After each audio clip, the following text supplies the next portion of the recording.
Good morning, everybody, and thanks for joining us on the Capitalist Cast. Today, I have a very special guest, Senator Doug Mastriano, and we're just going to jump right into it. We had a little bit of technical problems in getting this started this morning, and the senator has a meeting to do at 10:30, so we're going to just jump right into it. Senator, could you tell everybody where's your district at, just so they know where you're at in the state? Thank you, Leo, for having me on, and thanks for persevering through the technology, strange stuff. But basically, I like to tell people that I have Chambersburg, Gettysburg, Shippensburg, and Hanover as a reference point. I have all of Adams County and parts of York, Franklin, and Cumberland County. So good heart and soul, the state historic location with Gettysburg Battlefield and so much more here. Yeah, and I mean, it really is, the southern central part of the state. It's a fairly large geographic district. So I mean, you have a pretty big chunk of territory that you're responsible for. It's kind of wild because my wife's ancient Scottish relatives settled here in the early 1700s. So we're only 17 miles away from their homestead, which is still a farm. So pretty much probably looks pretty close to what it looked like back in their days. So it's an honor to be here and to be back to the roots of at least my wife's family, which is fantastic. Yeah. And I mean, it really is the historic part of it is just, I mean, Gettysburg, you can't really get, much more important in the history of the Republic than Yes. that. I mean, maybe outside of the Independence Hall in Philadelphia. So. You think about that here. So this area of the state here, I know the lights are kind of messed up. They'll adjust in a minute. The French and Indian War was here. It broke out here basically the same time it did north of Harrisburg. It was vicious. My wife's family were attacked. One of the family members, of course, was abducted, as captives by the Indians. Their kids were given to the Mingo tribe. They were walked all the way to Canada, then, sent to England after a payment was made, and they came back to get their kids, got one of their daughter back. They lost her at 6, got her back at 16 years old after the war in Lancaster as part of the Indian Exchange. And then Pontiac's Rebellion after that, and then the American Revolution, and then, of course, the Civil War, 7 years later. So it's a historic area, and a lot of patriots who laid their lives on the line here. And we have to keep that in mind as we find ourselves in this very difficult position right now in 2020 and 2021. Yeah, and actually that really gets me into some of the things that I wanted to talk about. I mean, a lot of the focus, pretty much all the focus that's been going on has really been directed at the presidential, election, which is obviously it's a really important topic. But before that, you were really working in the Senate to bring about the end of the governor's unfettered emergency powers and things like that. And we're still seeing, with this most recent 3-week, kind of arbitrary shutdown, that those are the kind of things that are still going to be ongoing regardless of who's in the White House. And then, of course, the governor with these extreme powers have recently announced after this, he's after a year into it, when it expires, he's going to let it phase away. We'll see. I mean, that a governor would have this much power that he'd surrender willingly would be quite a thing after a year of devastation and destruction. And it just makes you wonder, were the intentions indeed, pure, or were they, more politically driven, or a combination of them both? And all I can do is scratch my head and say more damage has been done by the governor's edicts than by the virus. And look, I get it. Some people, and having lived through COVID myself, I get it. For some people, it's catastrophic, as any flu or virus could be. It affects each person differently. So, and at no point, of course, the left, when they disagree with you, they accuse you of nonsense. That's the way that they attack, name calling. You're a science denier. You're this. It has nothing to do with that. I'm all for personal freedoms and personal responsibility, and it should have always been from the beginning. And that's been my position since April. For a month, we didn't know what to expect, so we were all like, okay, brace ourselves for a Spanish flu-like catastrophe. Thank God it wasn't that bad. Not even close. A 99% recovery rate. I mean, it's not that bad in the bigger scheme of things. And we're looking at the numbers for the death rates, of 2020, and actually it's a bit lower than a year before. And that's total deaths in Pennsylvania and the nation. But my view has been, equip the people. Here's the virus. Here's the precautions you take. Now go live your lives as you see fit. Take the precautions. You're adults. We're Americans, but the governor comes in and wants to suspend our freedoms, wants to destroy lives and dreams and livelihoods, thinking that his peanuts, throwing down to the people is enough for them to get by, and not thinking about their future. And I'm talking, of course, federal and state benefits, which the governor couldn't even handle that properly. That's been a catastrophe. And we're still helping people trying to get benefits that they deserve and haven't been paid yet, 9 months on. Yeah. Yeah, I've heard from people who still haven't gotten their initial unemployment benefits, through the system. And it's appalling. That the really, without any thought to the consequences of, here's what's going to happen. I mean, countless small businesses have been shut down. They'll never reopen. And we're seeing that with this latest round of closures as well. It was just kind of the final nail in the coffin. And you brought up a really good point regarding the, ending the emergency declaration. In the previous the session that just ended for the legislature, the House and the Senate had passed a proposed constitutional amendment to limit, if the governor went past 30 days, he needed to get legislative approval. Have you heard anything yet about that legislation being reintroduced so that we can get that on the ballot by the primary? Yeah. So obviously, my version of that was limit his powers to 10 days.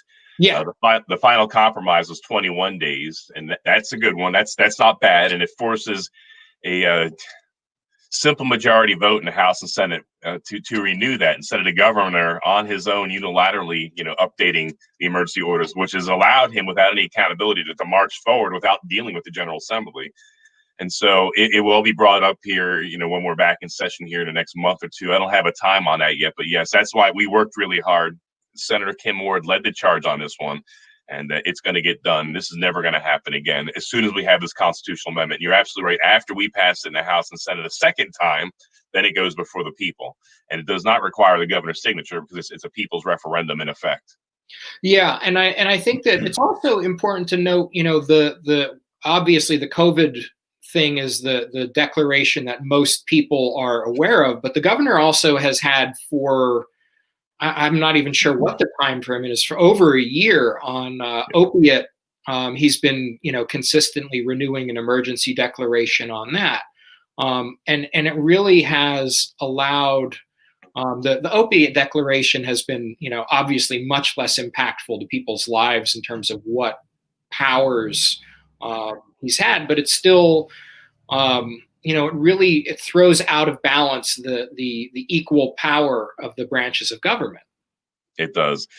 And it has the potential on any emergency order for the governor to have overreach in these extreme powers. And so this 2020 has been very illuminating and eye-opening for a lot of us across the Commonwealth, not just in the General Assembly, but any citizen in the state here sees how dangerous it is to have a governor or government with unfettered powers. And so this is good. This will take away the power. So if he wants to continue to have, the opiate emergency order, which is benign and maybe necessary, but he's going to have to make the case every 3 weeks to the General Assembly, which is good. He should have we're supposed to have oversight and accountability.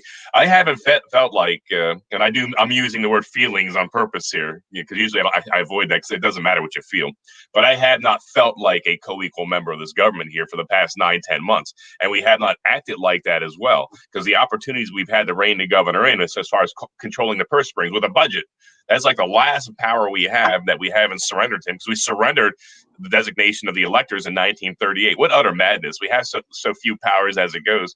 But then with the budget, we'll negotiate a sweet deal with the governor. Hey, we're surprised. I'll hear from people, in the caucus. Oh, I'm surprised the governor's, agreed to this budget. Well, why are you surprised?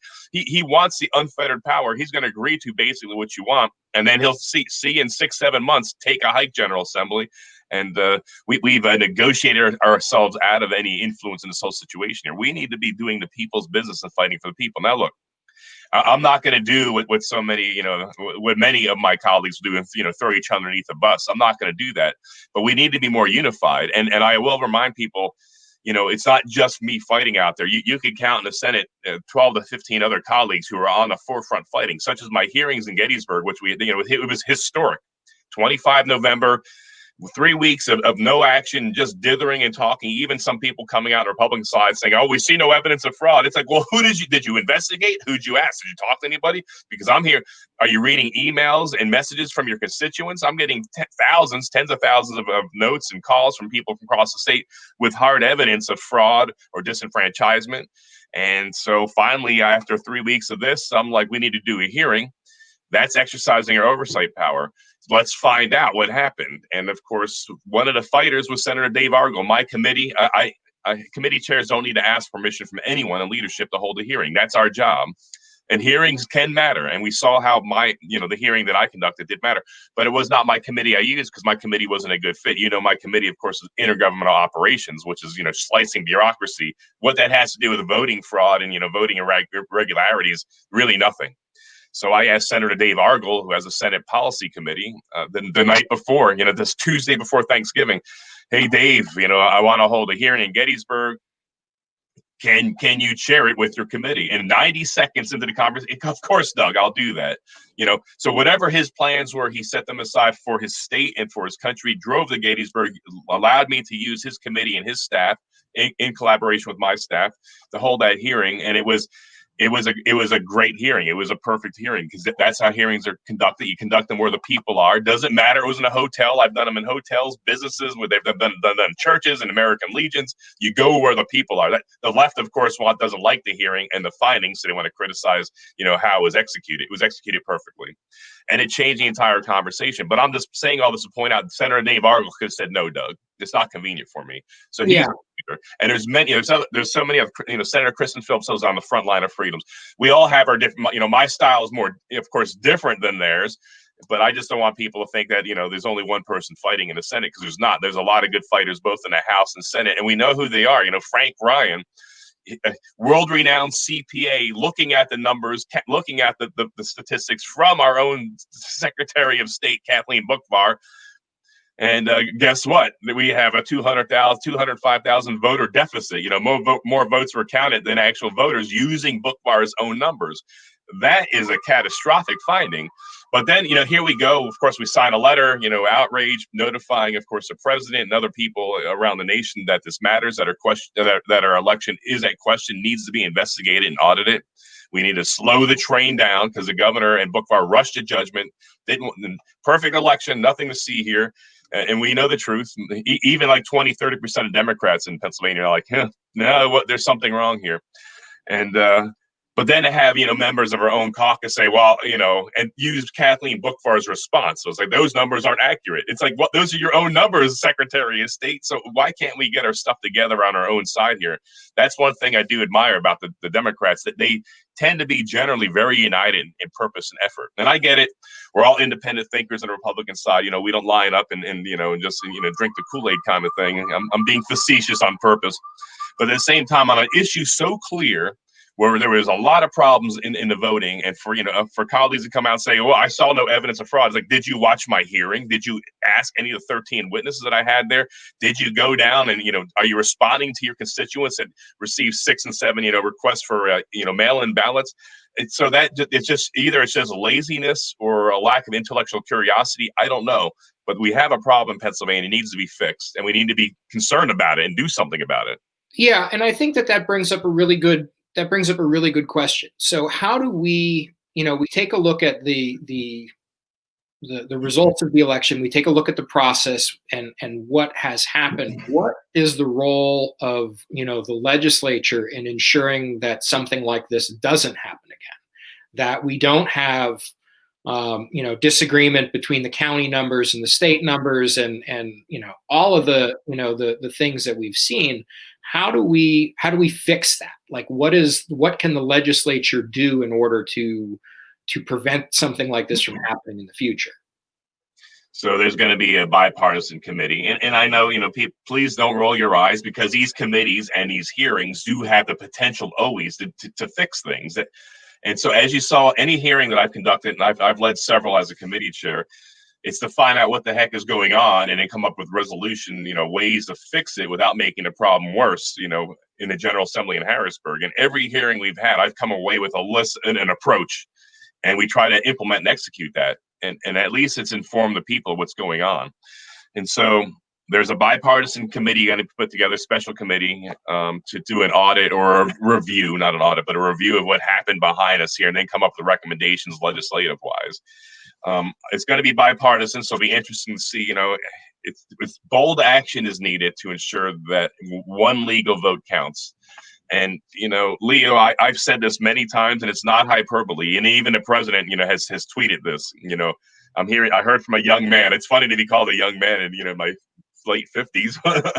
I've seen more secure elections in Afghanistan, and we've sent men and women in uniform from across our nation and from NATO to Afghanistan, Iraq, Kosovo, and Bosnia to oversee safer, more secure elections. And let me give you my what we saw in Afghanistan, since I was there 3 times on deployments. And so Afghanistan initially required, an ID card. We don't require any ID in Pennsylvania. You've got to be kidding me. So how do you ensure it's one? We're very concerned at the warlords and the corruption. We want to have fair and free elections in Afghanistan. So everyone got an ID. And then, of course, just like you saw in Iraq, they dipped their finger in the inkwell, that purple ink. Mm-hmm. And we knew that there was one person, one vote. They couldn't come back. It's going to be a lot of effort to wash that ink off your finger in one day. But that was a problem because Taliban started looking for those, that sign that you were part of the, international coalition this election. And so they would kill and torture people. So I do not recommend this. And the lunatics on the left like to run with this here because they're all about Big Brother. I'm about individual freedom. We need voter ID in Pennsylvania. You show up at a polling station, you got to have a government issued ID card, whether it's a driver's license. I don't care what it is. It has to be some form of ID where we can ensure one citizen of Pennsylvania gets one legal vote, and that's it. But, in Afghanistan, they went to an extreme. So they spent millions of dollars for bioscans, retinal scans. They'd registered people separately. And so we have more safe and more secure elections in a country that's been devastated by tragedy and war since 1979 to today. And so why can't we, the birthplace of freedom, why can't we have elections, even slightly more secure than what Afghanistan has? And it baffles my mind. It's by design, because anytime there's serious reform discussed in Harrisburg, we hear these outrageous speeches about voter disenfranchisement, and this person won't be able to get an ID, and just utter nonsense coming out of people's mouths. And so it's by design that these elections are not secure. They have to be secure. Otherwise, we'll lose a republic. Yeah. And I think that, the voter ID is certainly it's a step that we have to pursue. And I also, think that as we move forward, it's going to be important for the General Assembly to use that power of the purse that you talked about, to really, if there's one lesson we can learn from the federal government, it's that you can effectively tie money to something if you want that something to get done.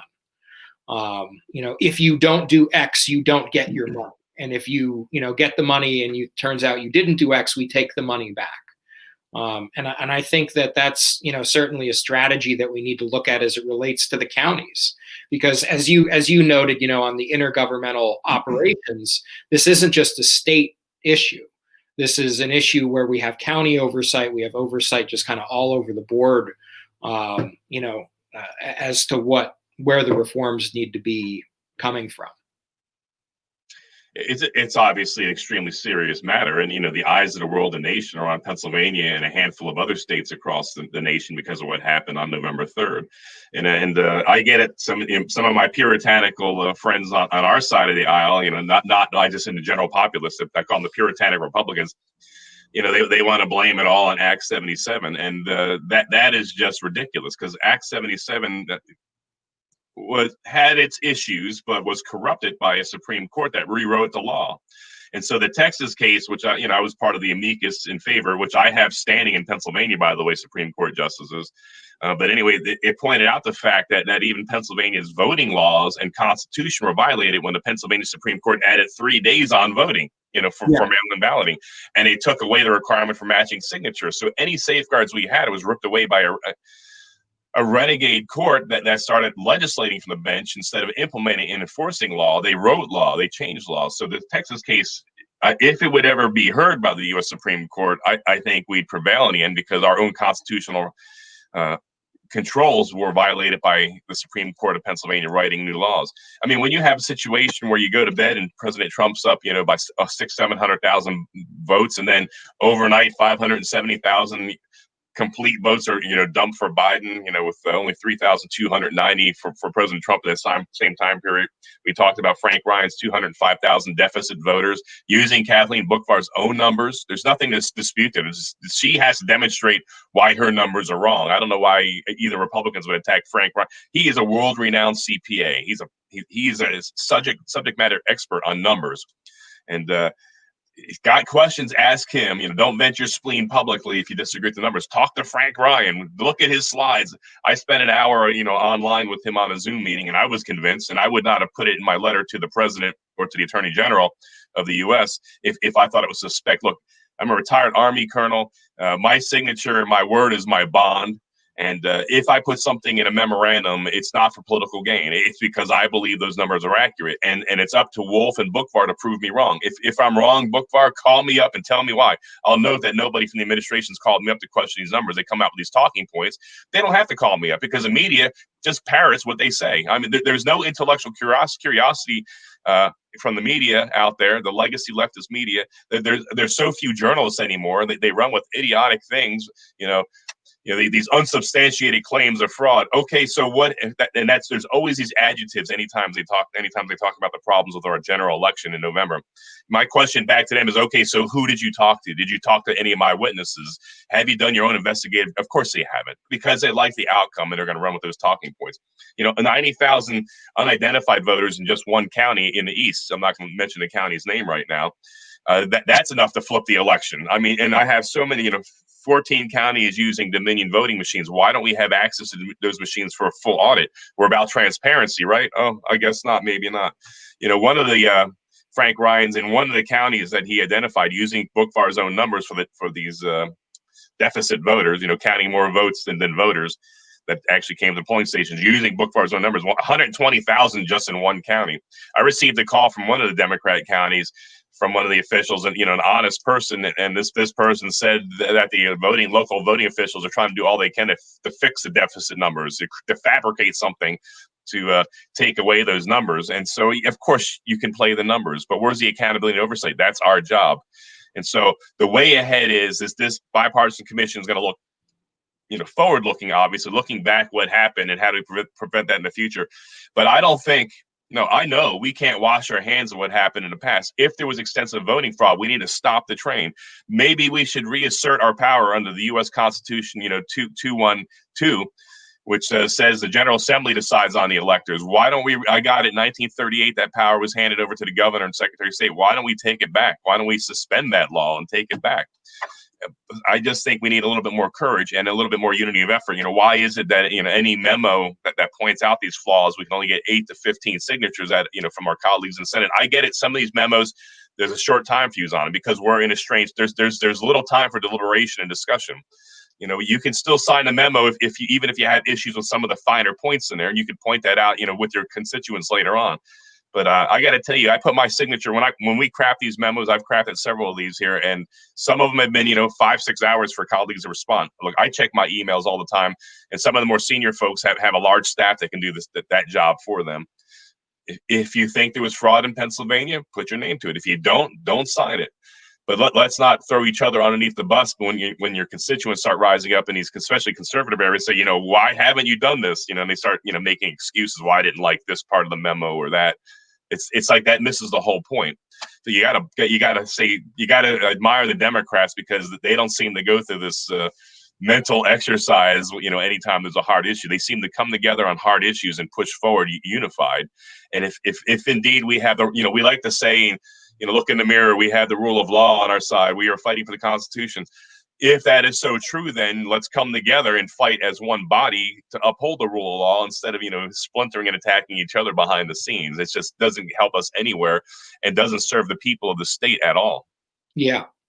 Well, hey, I know that you have some stuff coming up, and we're actually a couple minutes over, so I don't want to keep you any longer. I do thank you very much for coming on today.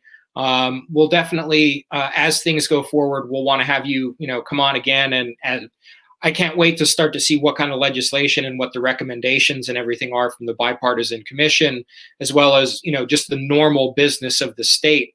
This is going to be an important year. So thanks very much for your service. And again, thanks very much for coming on today.